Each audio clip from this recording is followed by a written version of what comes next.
14 दिन धरी चली ए होची चड़क पर्वर पंचम अर्घ अर्थात आज पूरा भक्त एवं भगवान भीतर एक बड़ मिलन होती अर्थात कह ये होची किंवदंती एक नुआ परिचय अर्थात विश्वास को लेकिन आज बाबा लक्षाधिक भक्त समागम होती आज हूँ पंचम अर्घ पंचम अर्घ रही कामिना विवाह अर्थात आज महादेव राक्षसी कामिना विवाह करेंगे जो कि भटपुर जो कामिना मंदिर रही मंदिर जहाँकि कामिना घट को अणाई सेवायत मैंने श्रद्धालु मैंने भक्त मैंने जहाँकि ये विवाह कार्यक्रम चलती अर्थात एक विराट पटुआर सहित जहाँकि मंदिर परिसर को बर्तमान समय राक्षसी कामिना को नि गर्भगृह भितर जहाँकि राति विवाह पर्व या भितर आईन श्रृंखला तहसीलदार अच्छा मंदिर सेवायत मुख्य अच्छा स्थानीय विधायक अच्छा अर्थात किभली भाव में शांति श्रृंखला सहित कार्यक्रम चले आप देखी था पूरा पटुआर कर ये देखा जे सकाल 7टा पाखर पूरापूरी ए पर्यंत लक्षाधिक भक्तों भीतर ये बड़ पटुआर चली अर्थात पाखापाखि 2 किलोमीटर पर्यंत जहाँकि बाबा जो विवाह जो जाते बरजात्री मैंने ये फेरुंट अल्प किसी समय पर मंदिर भीतर को प्रवेश करेंगे या भीतर शांति श्रृंखला तहसीलदार उपस्थित रही जो बर्तमान समय जो व्यवस्था कर कौन केमती व्यवस्था सब प्रकार सुव्यवस्था कराई स्वास्थ्य विभाग अलर्ट अच्छी आपनकर फायर वाला रेडी अच्छा आमे भी प्रशासन तरफ सब प्रकार सुव्यवस्था करके रखी देखिए भोगर बड़ किंवदंती बाबा चंदनेश्वर क्या भूषणेश्वर कथा कहतु ये जो कामिना विवाह पाट पर्व नील पर्व और या भीतर लक्षाधिक भक्त गोटे आगाड़ प्रकार रही विशेषकर खाली ओडिशा नुहे पश्चिम बिहार झारखंड लक्षाधिक भक्त आसुँच कौन किंवदंती रही जहाँकि भक्त एत भिड़ ये हूँ बाबा चंदनेश्वर प्रसिद्ध शैवपीठ उत्तर ओडिशार सबुठारु बड़ यात्रा ये हुए ये जो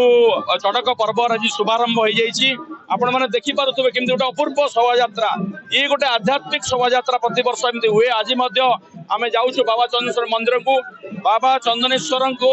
जी वरदान मागी कामिनी नामक जड़े राक्षसी तांकर तपस्या संतुष्ट होकर बाबा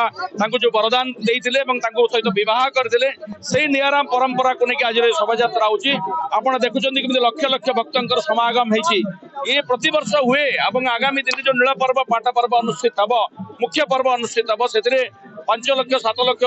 लोक आसवे भक्त मैंने आसवे उपवीत धारण कर सारे बहुत भक्त चंदनेश्वर पीठ में व्यवस्था कर भक्तिर भाव सृष्टि गोटे अध्यात्म भाव सृष्टि ये प्रति वर्ष ये जो महामिलन भक्त और भगवान भीतर मिलनर पर्व से आप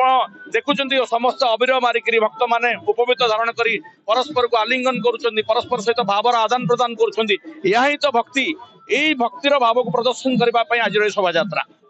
भाव में देखी जाते आगे भक्त मैंने नाची नाची होली रंग खेलुंट जाऊँ पछे पछे चली बाद्य चली ढोल चली गोटे खुशी माहौल चली अर्थात जे बाबा विवाह देखापी जहाँकि लक्षाधिक भक्तों ये गोटे बड़ एवं ये गोटे बड़ खुशी दिन अर्थात यही कामिना विवाह देखापी भक्तों भीतर गोटे आशा थाए और खुशी थाए जे बाबा ये जुगर जमी विवाह होची बाबा मत विवाह करती मो सहित जी अच्छा तपन कुमार पंडा अच्छा ये जो किंवदंती कामिना विवाह यार कौन किंवदंती हूँ भक्तर भगवान ये होचंती जलजंत्र हिसाब से हुगली ग्राम मध्यस्थ जलजंत्रे प्रकाशित कामनांग वरदातारं वंदे श्री चंदनेश्वरम ये बाबा चंदनेश्वर ये जो महाचड़क पर्वर आज हूँ